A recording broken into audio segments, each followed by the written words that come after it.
ये आकाशवाणी है। आखिरी पंक्ति में कारीगर।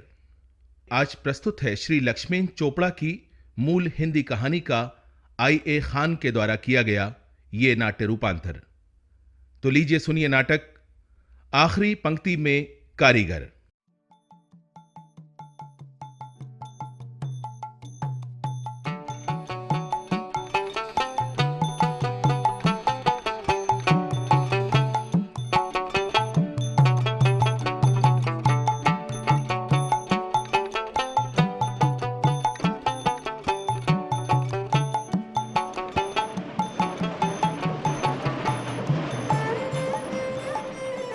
कैसे काम कर रहे हो जी?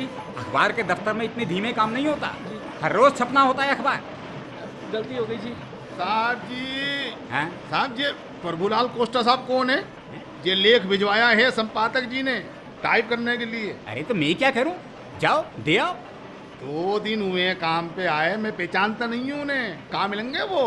अब ये भी मैं ही बताऊं? सीढ़ियाँ कहाँ हैं ये पता है या वो भी मैं ही बताऊं? हाँ पता है। सीढ़ियों से ऊपर जाओ। दुबले पतले शरीर वाला जो लंबा आदमी टाइपराइटर पर टिप टिप टीप रहा होगा वही होगा प्रभुलाल। लेकिन टाइप करना तो तब शुरू करेंगे ना जब संपादक जी का ये लेख मिलेगा उन्हें। संपादक जी कह रहे थे, मुन्ना कदम बढ़ा के जाओ, प्रभुलाल खाली बैठने से बेचैन हो जाते हैं। अच्छा, तो जाओ उस बेचैन आदमी को ढूंढ लो जिसने कमीज के साथ पाजामा पहन रखा हो। पैजामा तो आपने भी पहन रखा। बात को सुना करो। प्रभुलाल के पाजामे में लोहे की क्लिप्स लगी रहती हैं कि कहीं साइकिल चलाते हुए पायचा साइकिल की चेन में ना फंस जाए। मैंने लगाई हैं ऐसी क्लिप्स। लगाई हैं ना? नहीं ना? ना। और मेरे कपाल और गले में विभूति का तिलक दिख रहा है तुम्हें? दिख रहा है? नहीं नहीं नहीं। हाँ, लेकिन प्रभुलाल के कपाल और गले में विभूति का तिलक होगा। समझ गया, मैं ढूंढ लूंगा। अरे पूरी बात सुना करो। जी। उसके बालों के पीछे छोटी सी गांठ के साथ छुपी हुई नन्ही सी चोटी भी होगी। ढूंढोगे तो मिल जाएगी। आप तो उनकी रग रग जानते हैं। अरे एक साथ हम दोनों की भर्ती हुई थी। प्रभुलाल कॉपिस्ट था। दुनिया कहाँ से कहाँ पहुंच गई इन 20-25 सालों में, लेकिन वो अभी तक वैसा का वैसा ही है, कॉपिस्ट। अब भी टिप टिप टिप टिप बूंदे टपकाता है हरफों की। अच्छा जी, धन्यवाद। अरे मेरी बात तो सुन। अरे मेरी बात सुन। पीछा नहीं छुड़ाता शामली सिंह जी से तो कल का लेख परसों के अखबार में छपता। अजीब चिपको आदमी है मियां।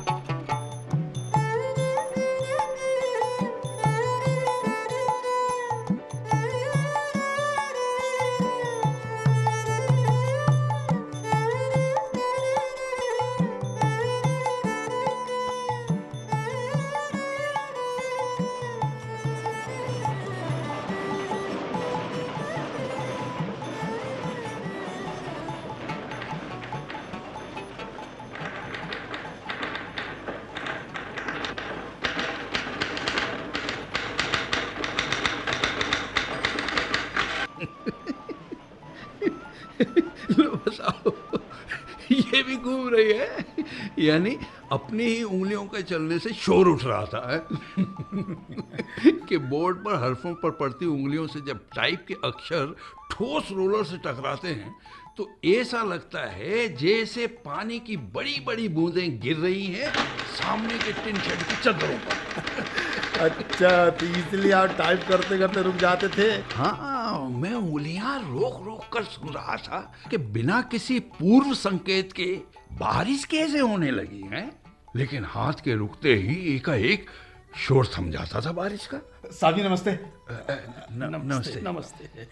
भाई मैं तो हमेशा यही कहता हूँ प्रभुलाल कि जब तुम टाइप करते हो तो लगता है अक्षरों की बारिश हो रही है। मैं कहाँ करता हूँ बारिश साहब, आप ही कर देते हैं भाषा को पानी पानी। तभी ना अपने अखबार में पाठकों की चिट्ठी में लिखा आता है कि संपादक जी की कलम के आगे तो भाषा जैसे पानी भरती है। लो भाई, अब बारिश तो हंसी की होने लगी है। और ये देखो, आज तो संदर्भ विभाग के मोहनलाल भी हंस रहे हैं और तो और ये नया लड़का भी हंस रहा है। और देखिए ना, आप लोगों को हंसते देखकर मेरी पुरानी मशीन भी हंस पड़ी है।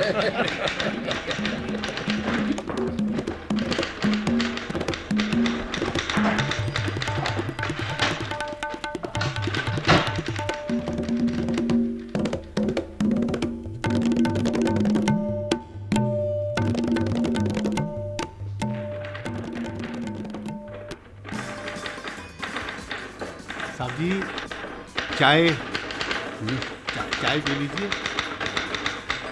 ठंडी हो जाएगी। ला भाई।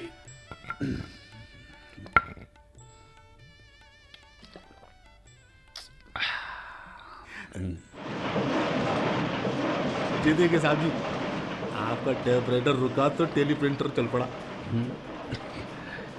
क्या नाम बताया था तुमने अपना? मुन्ना, मुन्ना साहब जी। मुन्ना।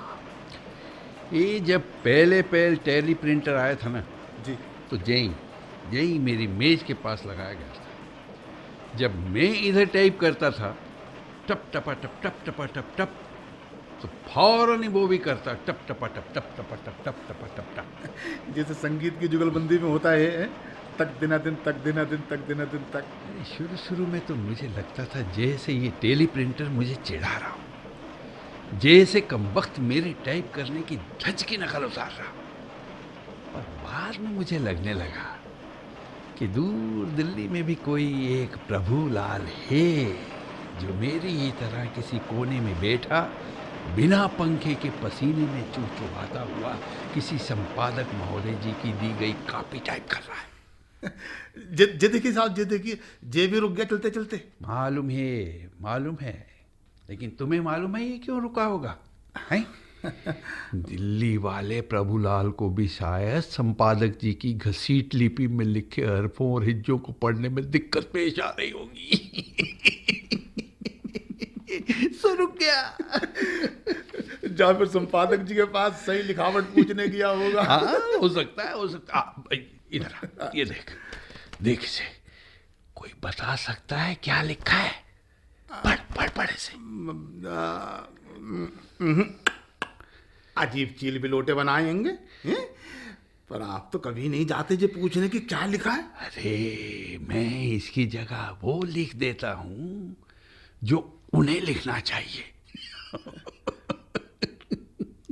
कमबख्त जे संपादक की सारी जात ही ऐसी घिचपिच लिपि में लिखती है कि क्या कहूँ। अब अपने संपादक जी को ही ले लो, कई जगह बीच में हंस पथ लगा कर बीच वाक्य में ही शब्द जोड़ देते हैं। और ये देखो मत्था तो एक भी हर्फ पर नहीं बांधा, सब के सब खुले सर। लेकिन प्रभुलाल जी, आपकी राइटिंग तो मोतियों जैसी है, हैं? अक्षरों की बनावट में कितनी खूबसूरती है। भाई इस सब का श्रेय हमारे हसन मां साहब को जाता है। हसन मां साहब, हाँ, उनका सिद्धांत था छड़ी पड़े छम छम तो विद्या आवे धम धम। हाँ भाई, जिसकी वजह से पूरी कक्षा का लेखन सुंदर मोतियों जैसा हो गया था।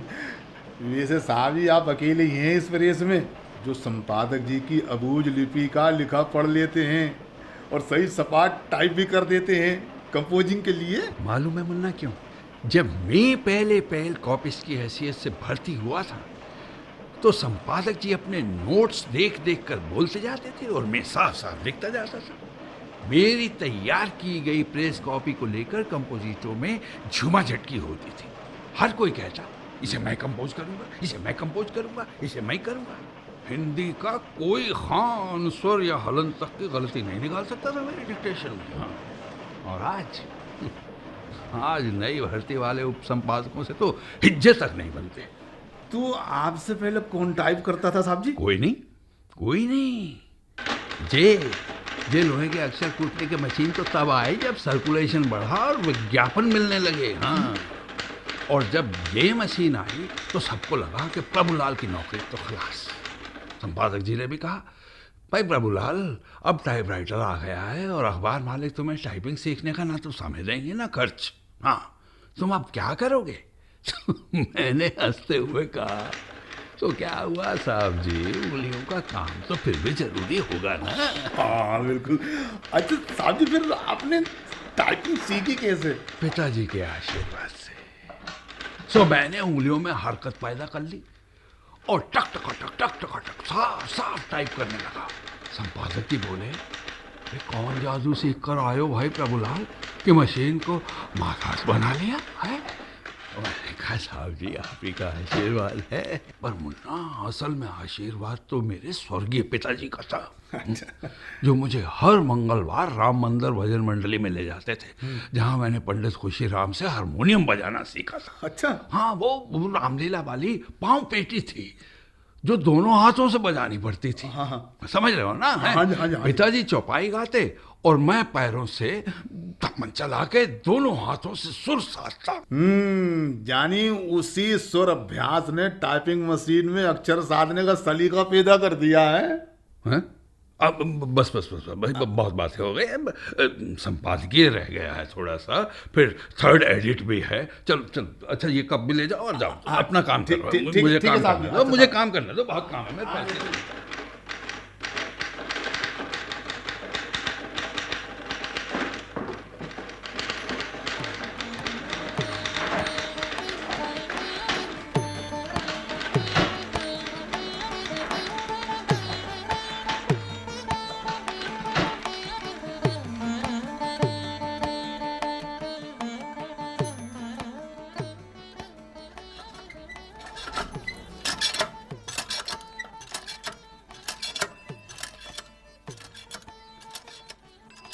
इस प्रभुलाल का दिमाग तो सिर्फ इसकी उंगलियों भर में है, बाकी ऊपर सब खाली है।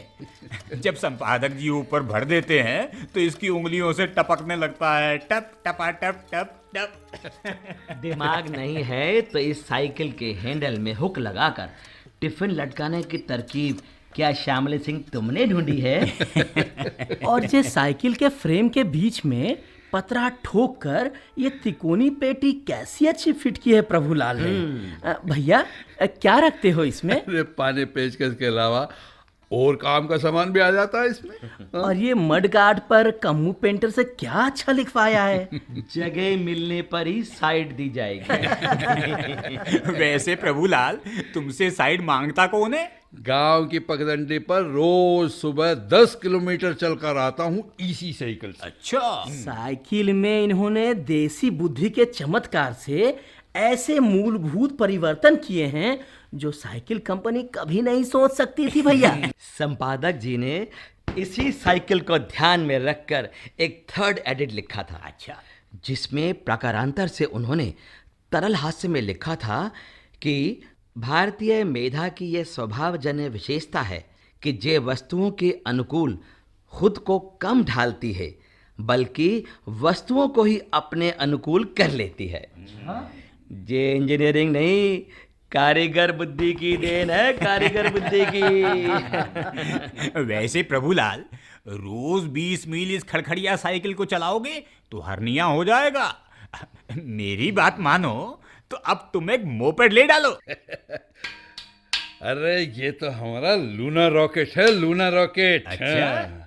जिस दिन रूस ने लूना रॉकेट छोड़ा था ना चांद की तरफ, उसी रोज खरीदा था हमारे पिता ने इसे। अरे तो तुम चांद पर क्यों नहीं चले जाते इस रॉकेट से? पृथ्वी पर क्यों हो? पृथ्वी पर इसलिए हैं कि हम इसे चला रहे हैं। हाँ, मोपेड चलाने लगे ना तो एक दिन पृथ्वी से उड़ जाएंगे। क्यों? ट्रैफिक का कितना भंपड़ है? टकराए और सीधे चंद्रलोक। हाँ भैया, अब तो मौत भी वाहन पे आती है। देखो भैया, हम साइकिल को वाहन नहीं मानते। क्यों? वाहन वो होता है जो आपको वहन करे। अच्छा। जो आपका वजन ढोए। साइकिल में तो हम ही अपना वजन ढोते हैं। और मुगालता ये बना रहता है कि हमारे पास वाहन है। हाँ भाई, ये तो है। अपने संपादक ने एक लेख में लिखा था। क्या लिखा था? प्रभु यीशु की तरह हर एक को अपना क्रॉस खुद ढोना पड़ता है। तो भैया, हम भी अपना क्रॉस ढो रहे हैं। तो तुम हो आज के यीशु प्रभुलाल।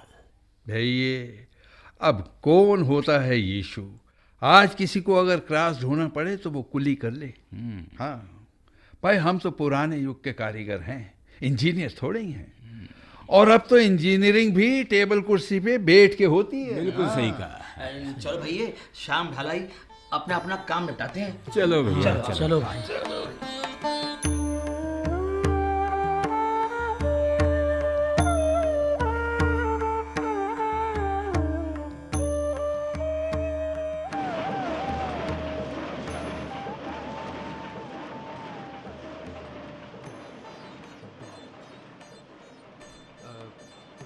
संपादक साहब, सर ये जो शब्द आपने लिखा है सोशल इंजीनियरिंग, भला ये क्या शब्द हुआ? ये सोशल इंजीनियरिंग, ये शब्द इसके क्या मतलब हुआ साहब? देखो प्रभुलाल, तुम संपादक की टिप्पणी मत पढ़ा करो। It's not your job. तुम बस टाइप किया करो। जी ऐसी आदत डालोगे तो तुम्हें उप संपादक बनाना पड़ेगा, और यहाँ उप संपादक की जगह खाली नहीं, तो उल्टे बेरोजगार हो जाओगे। जी, अच्छा सर। अच्छा रुको, सुनो इधर आओ। जी सर। देखो, जैसे इंजीनियरिंग में कामकाज को आसान करने के लिए कलपुर से मशीनें बनाई जाती हैं, जी ऐसे ही सामाजिक उद्देश्यों की पूर्ति के लिए नई युक्तियां की जा सकती हैं। हाँ की जा सकती हैं कि नहीं? साहब, तो इसका मतलब है कि सोशल इंजीनियरिंग है तो सोशल कारीगरी भी होगी। मैं समझ गया साहब, मैं समझ गया, धन्यवाद। अब मैं चलता हूँ। ये प्रभुलाल भी क्या चीज है।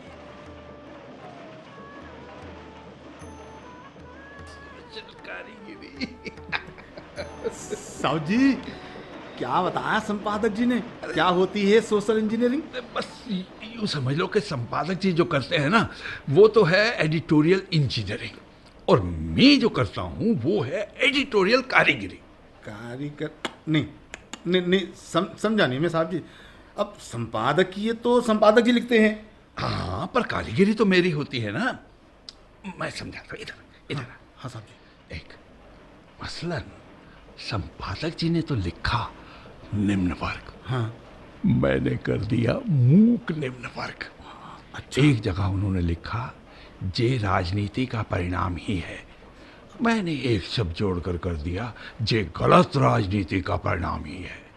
मेरी कारीगरी की वजह से ही संपादक जी की भाषा के लिए प्रशंसा भरे पत्र आते हैं। अब लेकिन साहब जी, वो जो शामली सिंह साहब हैं, वो तो कहते हैं कि जो लोग प्रूफ रीडर की हैसियत से आए थे उप संपादक हो गए, कंपोजिटर, लेआउट आर्टिस्ट हो गए। मुंशी मुनीम की बात तो छोड़िए, आकर तक संवाददाता हो गए, लेकिन प्रभुलाल कोपिस्ट के कोपिस्ट ही रह गए। अरे वो तो जे भी कहते हैं, गधे तो ताउम्र गधे ही रहते हैं, घोड़े नहीं हो सकते। कोई उन्हें घोड़ा नहीं बना सकता, बना भी दे तो वो लद्दू घोड़े ही रहेंगे, हिन हिनाते टिप टिपाते रह जाएंगे जिंदगी भर। अरे लेकिन वो क्या जाने कि संपादकीय टाइप करते हुए ज्ञान रस का जो मैं रोजाना आनंद लेता हूँ, है उसका क्या मजा है। अच्छा साहब जी, ये बात बताइए, जब इमरजेंसी लगी तो दफ्तर में आपका बड़ा नाम हुआ, खूब नाम हुआ आपका। ऐसा क्या कर दिया था आपने साहब जी? मैंने क्या किया भाई, वो हुआ यूँ था कि वो इंदिरा जी ने जब आपातकाल की घोषणा की, हाँ जी। तो हमारे संपादक जी बेचैन बैठे रह गए। अच्छा। हबड़ तबड़ मच गई, क्या करें, कैसे लिखें, क्या लिखें। उन्होंने कुछ लिखा, फिर फाड़ दिया, फिर कुछ लिखा, अंत में सबकी गुस्ले बनाकर रद्दी की टोकरी में डाल दी और माथा पकड़कर बैठ गए। फिर कहा, भाई प्रभुलाल, लिखा नहीं जा रहा आज। ऐसा है, मैं सीधे सीधे डिक्टेशन दे देता हूँ, तुम टाइप करते जाओ। मैंने कोरा कागज मशीन पर चढ़ा दिया। संपादक जी बोले, शीर्षक लिखो आपातकाल। मैंने टाइप कर दिया, लेकिन उधर से कोई आवाज ही नहीं आई, और उन्होंने सिगरेट सुलगाई।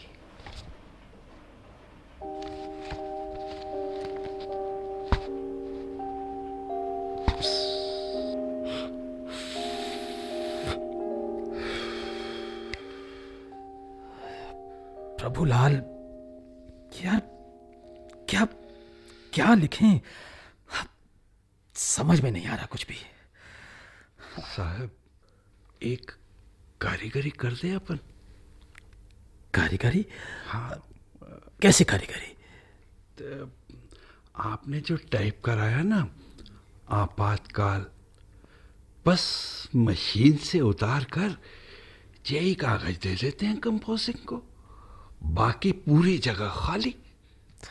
ओ प्रभुलाल, कभी तो अकल की बात किया करो, ये वक्त मस्खरी का नहीं है।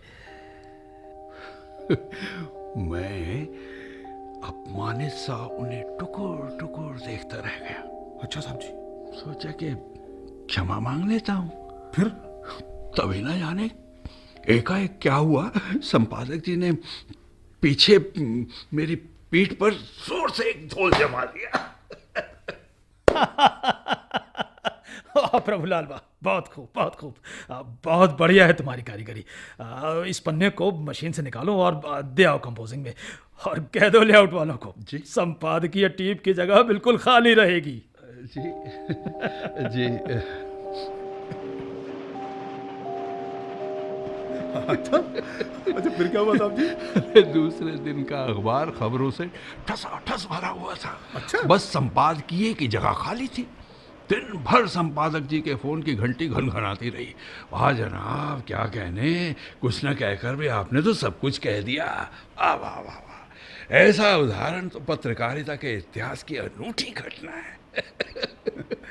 संपादक जी अकड़े अकड़े सिगरेट पीते रहे। शाम को मुझे मेरा इनाम भी मिला। अच्छा, वो क्या साहब जी? शाम को नया संपादकीय लेख देते हुए बोले, प्रभु तेरी कारीगरी अपरंपार। मैंने कहा, पारस सोने को छूता रहे साहब, तो एक दिन थोड़ा बहुत सोना तो हो ही जाता है। सब आपके आशीर्वाद हैं। मोहनलाल को मालूम हुआ तो बोले, रसरी आवत जात ते सिल पर परत निशान। प्यारे, कभी कभी प्रभुलाल जैसों के हाथ भी बटेर लग जाती है।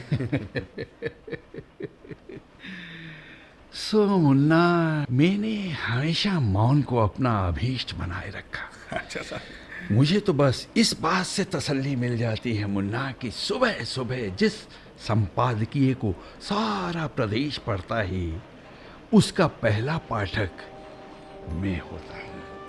मैं, ये क्या कम सौभाग्य है।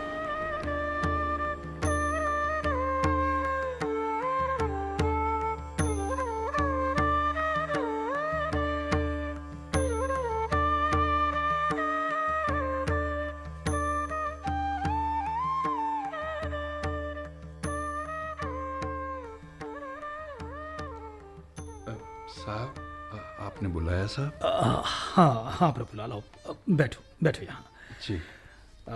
देखो प्रभुलाल, मैंने तुम्हें इसलिए बुलाया कि मैं तुम्हें बताना चाहता हूँ कि देखो, यूएनआई पीटीआई के दफ्तरों में कागज़ कलम को विदाई दे दी गई है, और यही होने वाला है यहाँ भी। मैं समझा नहीं सर। प्रभुलाल, तुम्हारी नौकरी फिर खतरे में है, क्योंकि सेठ जी कंप्यूटर लाने वाले हैं। क्या सोचने लगे? नहीं, कोई बात नहीं साहब, नौकरी खतरे में आएगी, हाथ तो नहीं, कोई नई कारीगरी करेंगे।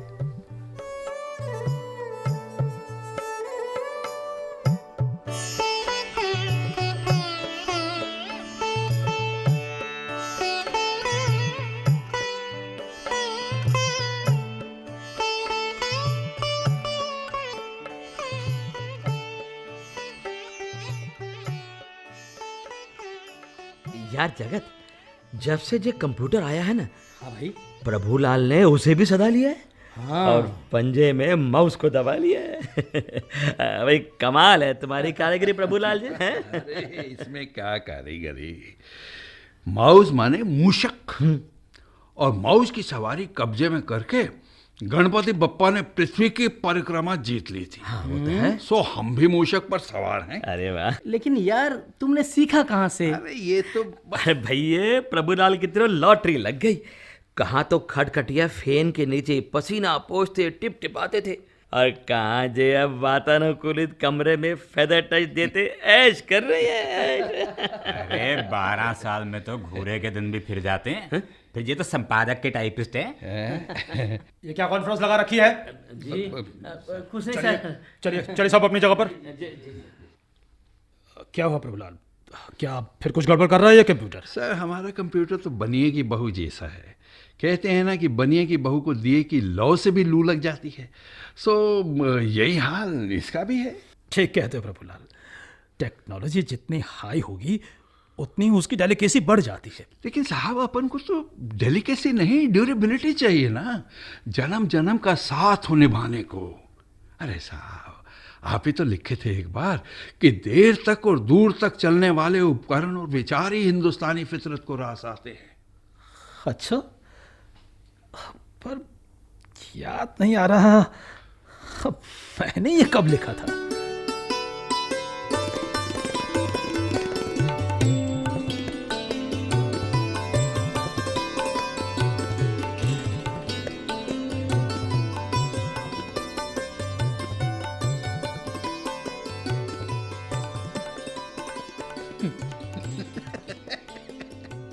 अरे याद आता भी तो कैसे क्योंकि बेटा, ये बात तो तुम्ही ने बताई थी ना कि जो भी नई टेक्नोलॉजी आती है उसे ठंडे देशों के हिसाब से बनाया जाता है, वहाँ धूल नहीं होती ना। इसीलिए हमारे यहाँ कंप्यूटर का कवर ऐसा होना चाहिए कि 40 से गर्मी तो निकले पर धूल अंदर ना जाए। पर ये काम कारीगरी का है, इंजीनियर्स का नहीं। इंजीनियर्स तो कंसेप्ट पर काम करते हैं, और वहाँ तो सब यूज एंड थ्रो है, खराब हुआ और फेंका बाहर। हाँ, ये बात तो ठीक है तेरी। ये लोग कारीगरी की ताकत को कब पहचानेंगे? हैं वैसे ये बात हिंदुस्तानियों के दिमाग में ही आ सकती थी। पेपर। लो बाबूजी, अब पेपर आ गया। अल्लाह बेटा, दिखा जरा। ये लीजिए लीजिए बाबूजी। अरे वाह, अरे वाह बेटा, देख, हमारे देश के लिए तो ये महान घटना है। क्या हो गया बाबूजी? अरे वो महान अर्थशास्त्री अमर्त्य सेन को नोबेल पुरस्कार मिला है। अच्छा बाबूजी, बधाई हो, बधाई हो। बधाई हो बाबूजी।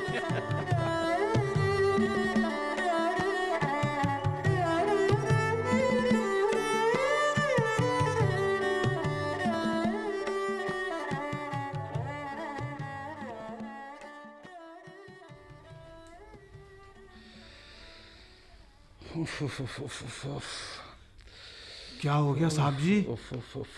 अरे ये अमर्त्य सेन के पुरस्कार पर जो संपादक जी का आलेख है ना यार, उसने तो बस दिमाग के चूल्हे हिला कर रख दिए हैं। ऐसा क्या हो गया? अरे सुन यार, ये लिखते हैं, नोबेल पुरस्कार से सम्मानित अर्थशास्त्री श्री अमर्त्य सेन इस बात को उदाहरण देकर समझाते हैं, एक नाई अपनी मेहनत और विशेष व्यावसायिक दक्षता का मालिक होता है, लेकिन भोजन जुटाने के लिए उसे अपनी सेवाएं बेचकर ही आमदनी कमानी होती है।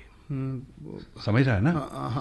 अगर उसकी विशेष सेवाओं की मांग समाप्त हो जाए, अन्य कोई रोजगार ना मिल पाए, तो वो और उस पर आश्रित परिवार भूखमरी का शिकार हो सकता है।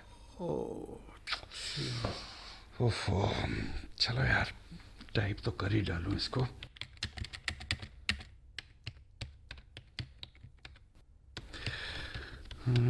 इसी तरह अगर जूतों की मांग समाप्त कर दी जाए या चमड़े की आपूर्ति रोक दी जाए, तो जूता कारीगर भुखमरी का शिकार हो जाएंगे। ये स्थितियां तब भी होंगी जब भरपूर फसल के बाद भरपूर मात्रा में अनाज बाजार में उपलब्ध हो। अरे बाप रे, ये तो बड़ी भयानक बात है यार। ये पूंजी वाले जिसका चाहें उसका खाना पीना बंद कर सकते हैं। मेरे से नहीं होता यार ये। साहब जी कहाँ जा रहे हैं? मन नुचट गया यार काम से, बस मैं जरा चाय की दुकान तक जा रहा हूँ, चाय पीकर।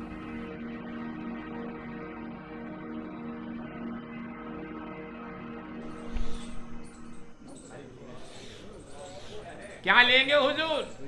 चाय देना। अरे श्यामली जी, हाँ, 2 चाय देना। अभी लीजिए। अच्छा श्यामली, ये बताओ यार कि अपन भूखमरी से मर सकते हैं या नहीं? क्या? कैसी पागलों जैसी बात करता? क्यों मरे हम भुखमरी से? बढ़िया फसल हो रही है हमारे यहाँ। अरे मैं भी ऐसा ही समझता था, आज पता चला अब ऐसा नहीं हो रहा है। वो कैसे? अमर्त्य सेन लिखते हैं कि आज के बाजार में अगर हमारे काम धंधे की ज़रूरत ख़त्म कर दें, कोई दूसरा काम न दें, तो हम भूखों मर जाएंगे, चाहे कितना भी अनाज क्यों ना हो मंडी में। अब देखो, अब तुम कैशियर हो, अब कल कोई मशीन बन जाए तुम्हारा काम करने वाली, तो तुम्हारी ज़रूरत तो ख़त्म ना है? पगार बंद। अब बाजार भरा पड़ा हो चीज़ों से, लेकिन तुम खरीदोगे कैसे? यार प्रभु, बात तो सही है तुम्हारी। रोज रोज नई नई मशीनें आ रही हैं दफ्तर में। कहीं सच में ऐसी मशीन आ गई तो मैं क्या करूंगा? तू ही कुछ बताना प्रभु। श्यामली, आज जिंदगी में पहली बार तुमने सलाह मांगी है, इसलिए कहता हूँ कारीगरी सीख लो। कितनी मशीनें बन जाएं, कारीगर फिर भी रहेगा, उसे नहीं खत्म कर पाएगी मशीन। हमने इसीलिए लड़के को कारीगरी के धंधे में डाला है, इससे पहले कि मशीनें हमें काबू में करें, हमें उन्हें काबू में कर लेना चाहिए। ऐसी की तेसी मशीनों की और मशीन वालों की। मंडी में अनाज होगा और हमारे बच्चे भूखों मरेंगे। हम आग लगा देंगे ऐसी मशीनों को और मशीन वालों को भी। अरे सुनो तो, चाय तो नहीं पीनी मुझे चाय। अरे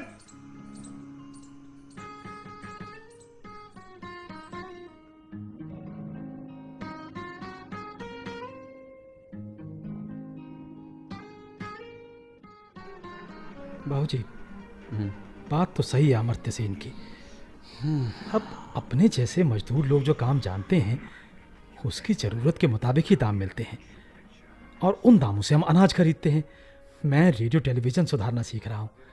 अब कल को अगर ऐसे रेडियो टीवी आ जाएं जो खराब ही ना हो, तो मुझे काम के दाम कैसे मिलेंगे? रात बहुत हो गई है बेटा, जा सो जा। ठीक है बाबूजी।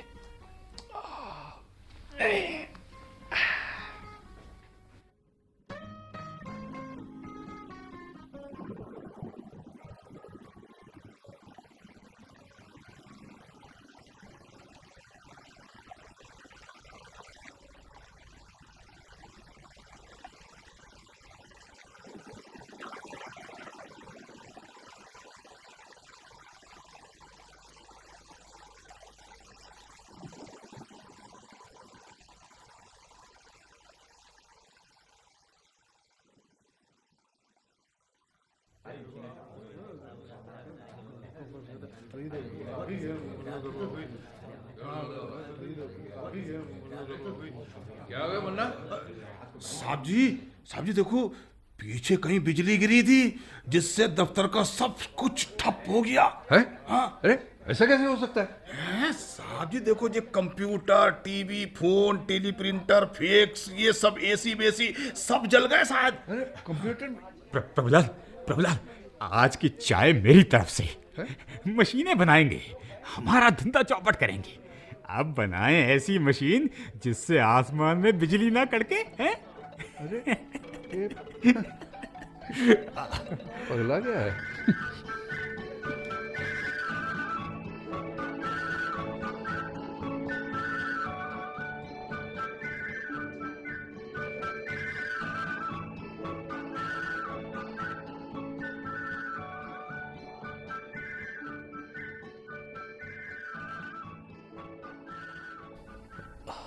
हो गया मेरा लेख। हो तो गया साहब, पर वो क्या था कि वो टाइपराइटर भी स्टोर में रखे जंग खा गया था, चला ही नहीं।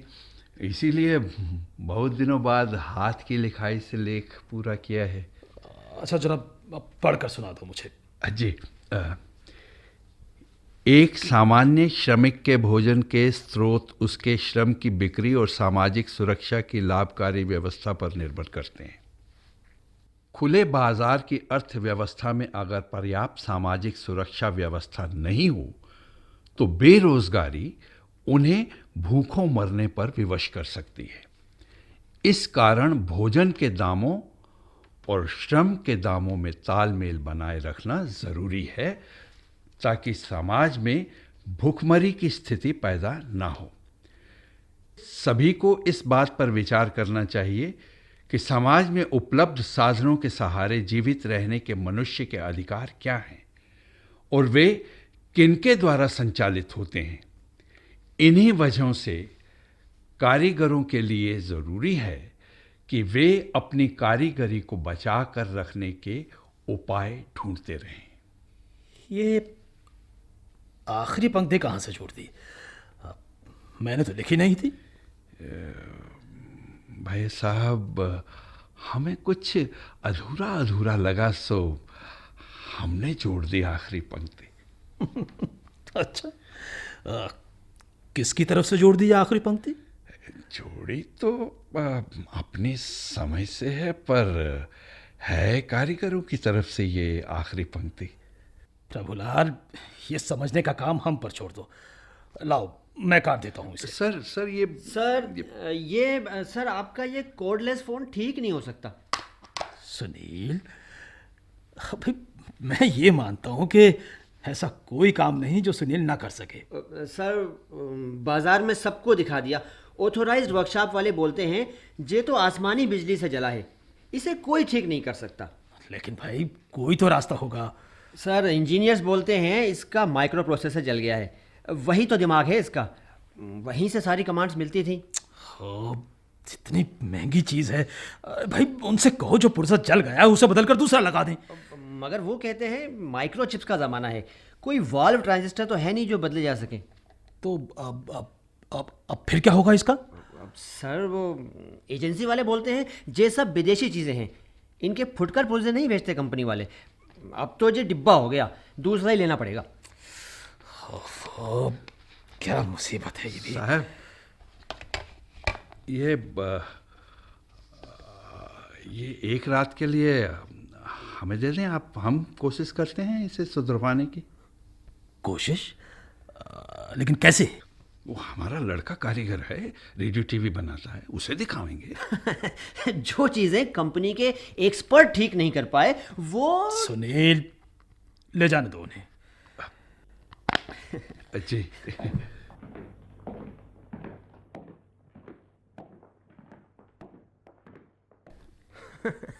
कैसे बच्चे की तरह गोद में लेके गए हैं। अरे इनका बेटा उसे 100 साल में ठीक नहीं कर सकता।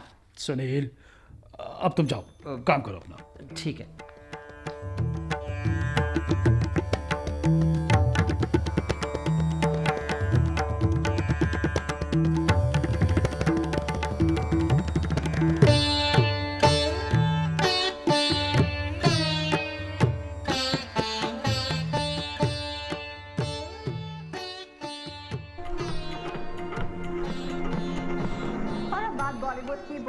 बाबूजी, अब जब इसका पुर्जा ही नहीं देती कंपनी और ना ही सर्किट डायग्राम मिलता है बाजार में, तो मैं इसे कैसे ठीक कर सकता हूँ? ये मल्टीनेशनल कंपनियां चाहती नहीं कि कोई उनके उपकरण ठीक कर सके। देखो बेटा, देखो, अब ये तो इज्जत की बात है, खोल के देखो, शायद कोई पुर्जा लग जाए। नहीं है तो बना डालो। बाबूजी, कैसे हो सकता है ये? अरे हो सकता है भाई, कोशिश तो करो। कोशिश से पहले ही हार गए भाई। वो सुना है ना तुमने कि जब सामान उठाने वाले एक पल्लेदार ने गामा पहलवान के चेले को पछाड़ दिया था। अच्छा, अच्छा वो पेचकस दीजिएगा जरा।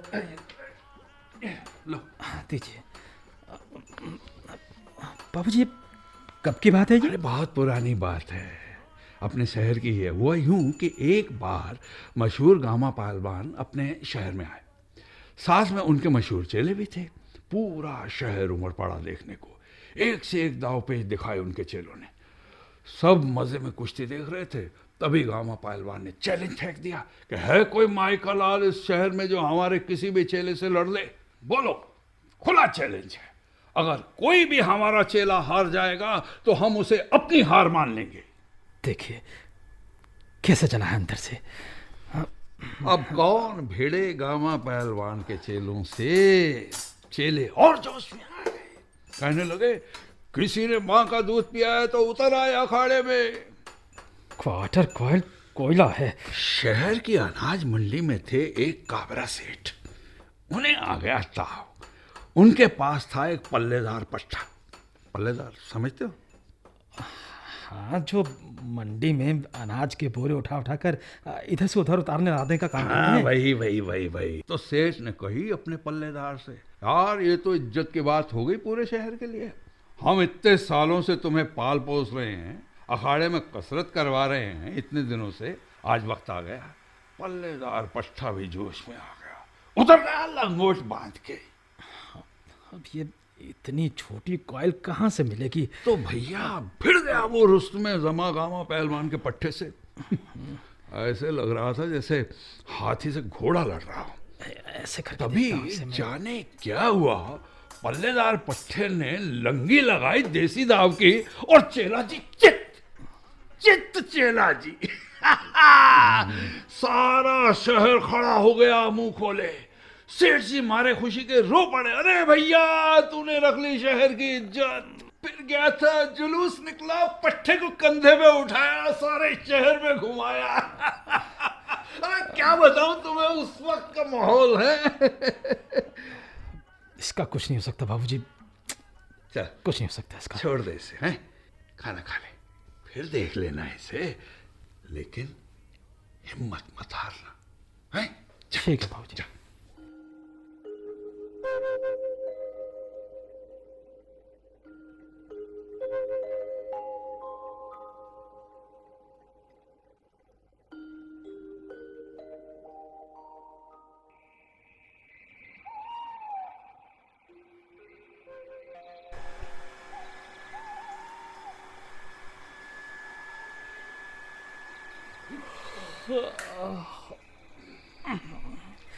सोया नहीं अभी तक बेटा? नहीं बाबूजी, रात बहुत हो गई बेटा, जा सो जा।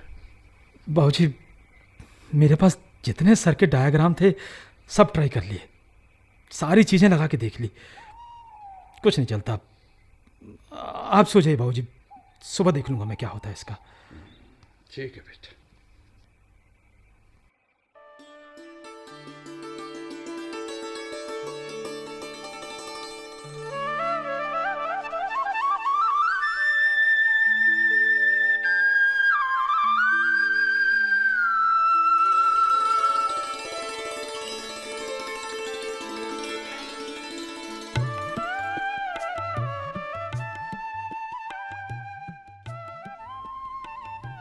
बेटा, ए बेटा, उठ उठ उठ उठ, चाय पी ले। अरे बाबूजी दिन निकल आया, आपने उठाया क्यों नहीं? अरे बच्चे, मैं देख रहा था तू सुबह तक काम कर रहा था, तो मैं तेरे लिए चाय ले आया। ले बेटा। अच्छा रखिए, मैं मंजन करके आता हूँ।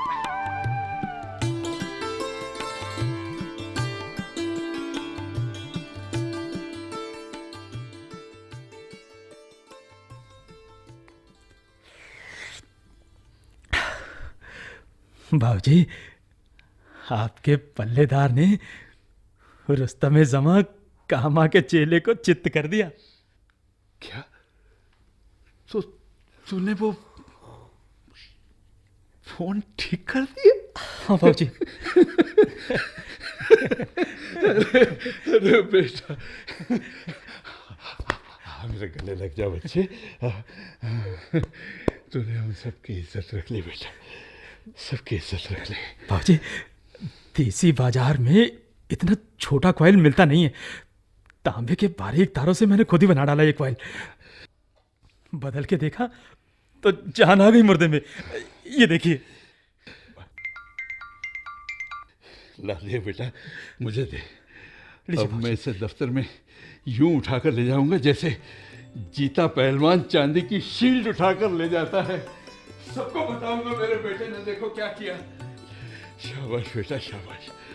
अब मैं इसे ले जाता हूँ दफ्तर।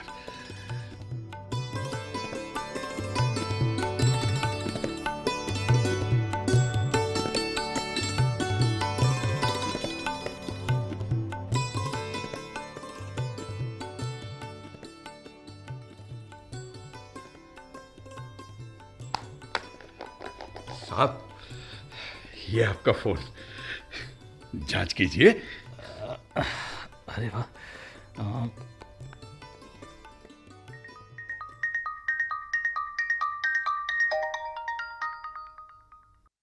हेलो, कौन बोल रहा है? सुनील, आवाज आ रही है मेरी? वाह प्रभुलाल, वाह, कमाल कर दिया। मेरा नहीं साहब, मेरा नहीं, ये तो आपके भतीजे की कारीगरी है। बहुत बढ़िया प्रभुलाल, बहुत बढ़िया। अच्छा हाँ, मेहनताना बता देना। वैसे मुंह मांगे पैसे मिलने चाहिए तुम्हारे बेटे को। बोलो, क्या मेहनत? नहीं नहीं नहीं साहब, नहीं, मेहनताना कोई नहीं, ये तो घर का काम है। नहीं प्रभुलाल, मेहनताना तो लेना ही होगा। क्या सोचने लगे? चलिए, देना ही चाहते हैं आप मेहनताना, तो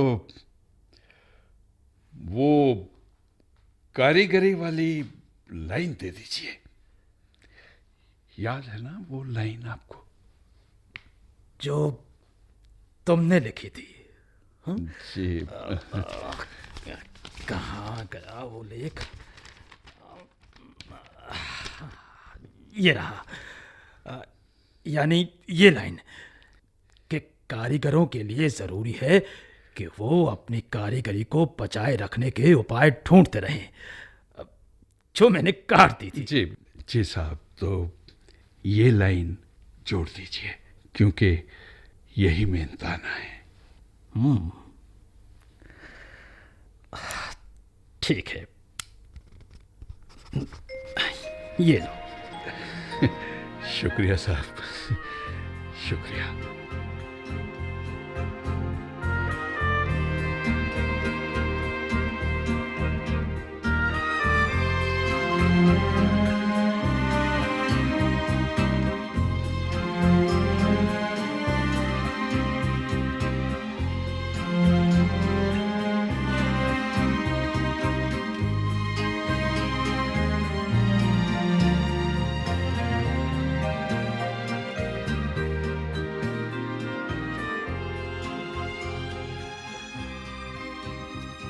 आखिरी पंक्ति में कारीगर। अभी आप श्री लक्ष्मण चोपड़ा की मूल हिंदी कहानी का I.A. खान के द्वारा किया गया ये नाट्य रूपांतर सुन रहे थे। नाटक के निदेशक थे दानिश इकबाल और प्रस्तुति सहायिका थी विजय लक्ष्मी। नाटक में भाग लेने वाले कलाकारों का पात्र सहित परिचय इस प्रकार है। प्रभुलाल कोष्ठा का किरदार निभाया बनवारी तनेजा ने। श्यामली सिंह थे राजेश आहूजा। मुन्ना थे सुरेंद्र सागर। बेटा तथा संपादक का किरदार निभाया था किशोर सहजानी ने। मोहनलाल के किरदार में थे अशोक मलकानी। जगत प्रसाद का पात्र निभाया संजय वर्मा ने और सुनील के किरदार में थे एम.एस. नियाजी। ये नाटक केंद्रीय नाटक एकांश द्वारा आकाशवाणी के दिल्ली केंद्र पर तैयार किया गया।